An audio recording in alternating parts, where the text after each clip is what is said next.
Hello to everyone.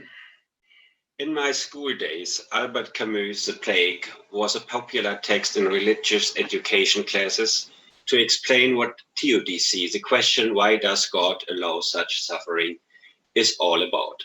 When the COVID-19 pandemic gained momentum, Camus' book had a renaissance and was sold out in Germany as well as in France and Italy. It took weeks before publishers came up with new editions to meet the demand. Camus gives a dense description how the plague affects the Algerian coastal city Oran. Among the often ambiguous characters, especially the medical doctor Bernard Rieu and the Jesuit priest Panelist have drawn the attention of theologically informed readers. Two key scenes in particular. The first is a sermon by Panelist in a mass dedicated to Saint Rochus, the saint of the plague, at the end of a prayer week organized by the church authorities in response to the epidemic. Panelist starts with the exclamation, "Calamity has come on you, my brethren, and my brethren, you deserve it." What follows is a classical penitential sermon. The second scene is staged as the deathbed of a child. A grotesque parody of crucifixion, where Rieu and Panelist meet. Rieu snaps at Panelist, that child anyhow was innocent, and you know it as well as I do. Panelist confronts Rieu afterwards. Their positions seem irreconcilable. While Rieu is ready to fight illness, death, and evil even in the absence of hope, facing the absurdity of creation, Panelist is full of hope in God's grace amidst all hopelessness. Panelist is concerned about salvation, Rieu about healing and saving lives. Yet Rieu tells the priest, "What I hate is death and disease, as you well know. And whether you wish it or not, we are allies, facing them and fighting them together. God himself can't part us now." People also turn to Hollywood for guidance. Steven Soderbergh's 2011 thriller Contagion was sold out in electronic stores and traded at high prices on the internet. Soderbergh, who is an independent filmmaker gone Hollywood, did not direct one of the usual catastrophes, devastation, mass panic, and personalized suffering movies of the disaster genre, but concentrated on how national and international health institutions and their doctors try to manage a pandemic. His crew did extensive research on the earlier SARS pandemic in 2002-03 and had scientific advisors present throughout the shooting of the film. The film starts with cool distance scenes showing how infected people around the globe touch surfaces and leave their viral fingerprints before eventually breaking down. The captivating electronic soundtrack draws the viewer into the dynamic of the movie. Different from Camus' story, religion does not play a role for the plot, neither as horizon of interpretation nor through its agents. The only reference occurs when a doctor informs Mitch Emhoff, Matt Damon, that his wife, who is patient zero, has died and he does not want to believe it but gets angry instead. The doctor refers him to a hospital chaplain, hardly mentioning the profession. "We have people to help you cope with this." Beth Emhoff has committed adultery with a former lover during her stopover in Chicago, who also gets infected and dies. The doctors who reconstruct the spread of the virus feel pity for Mitch Emhoff and hesitate to tell him. This classical case for Christian moralists invites to talk about God's punishment, but nothing is uttered in that direction. There is a conspiracy theorist, agents from the Department of Homeland Security who suspect terrorism, wicked brokers and capitalists who want to speculate on the vaccine, who make the scenario all that real.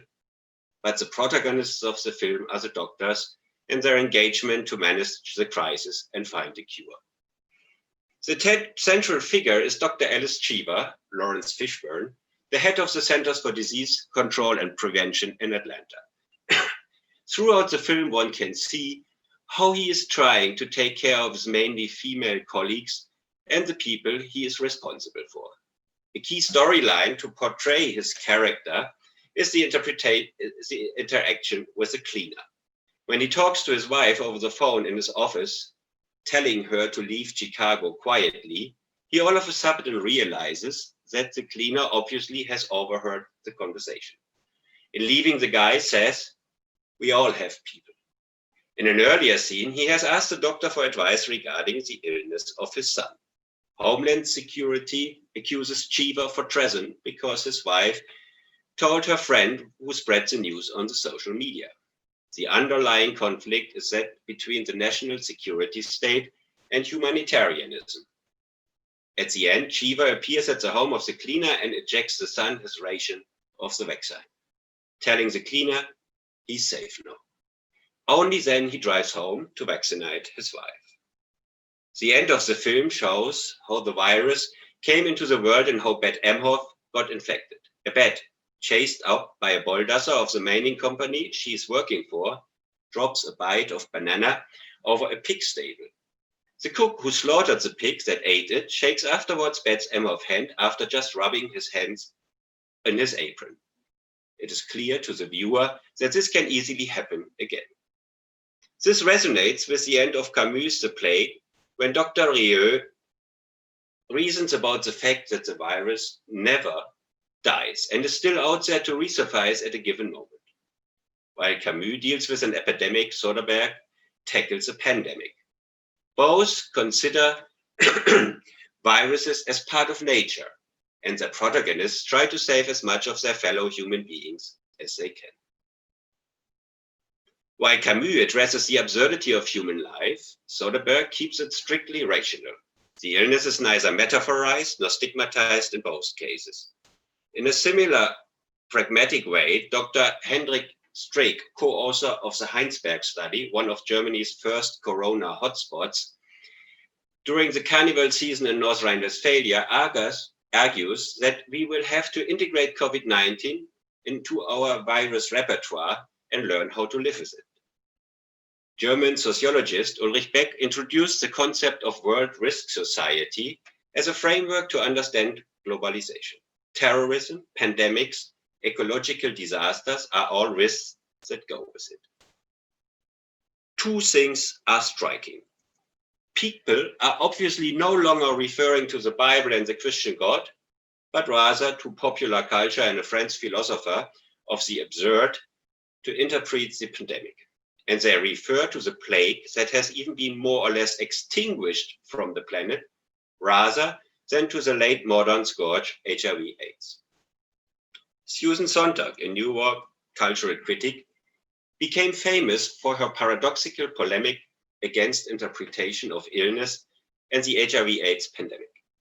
After being diagnosed with cancer, she decided to write a book that was not one of the usual "How I Defeated the Illness" stories, but a manifesto against prevalent interpretations and the triad of othering, metaphorization, and stigmatization of illness, with denial and demonizing as further sub-strategies. 10 years later, after the outbreak of the HIV/AIDS pandemic that affected many of her friends, she revisits her earlier book and writes against interpretation again. In both cases, the illness is often regarded as self-induced due to psychological weakness in the case of cancer, or sexual libertinism and perversion of HIV/AIDS infected. The latter is the illness of a sexually stigmatized group, homosexual men, and of addicts who are consuming intravenous drugs. The HIV/AIDS pandemic among heterosexuals in Africa, which represents more than 70% of the infected with the highest death toll, is neglected. Obviously, this stigmatization is so imprinted in our cultural memory that people rather refer to the plague in the current situation. Even though there would have been much to learn from the HIV/AIDS pandemic, in spite of all obvious differences between the diseases. In the face of the COVID-19 pandemic, the strategy of othering is widely applied as is that of mere denial. Trump speaks about the Chinese virus.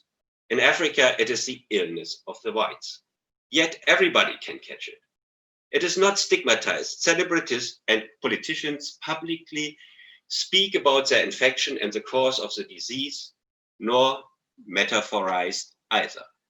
Church leaders were quick to announce that COVID-19 was not God's punishment. Even in American evangelical and fundamentalist circles, the argument was not popular, which leaves it to some Christian extremists and the IS. American evangelicals entertain conspiracy theories instead. At the same time, a secular version of the punishment metaphor is deployed by climate change activists like Greta Thunberg. If the punishment metaphor for illness is rejected right away, even though the biblical texts seem to be more ambiguous here, then modern church leaders and theologically we should be aware that God is not at the disposal of human reasoning.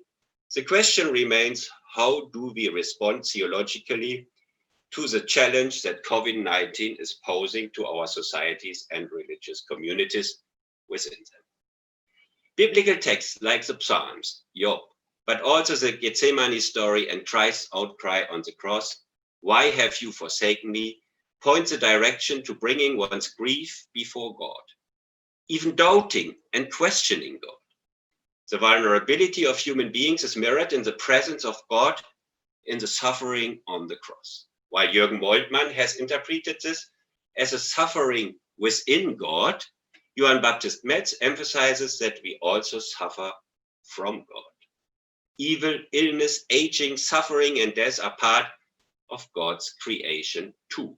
This is the ambiguity in which we have to respond to the COVID-19 crisis.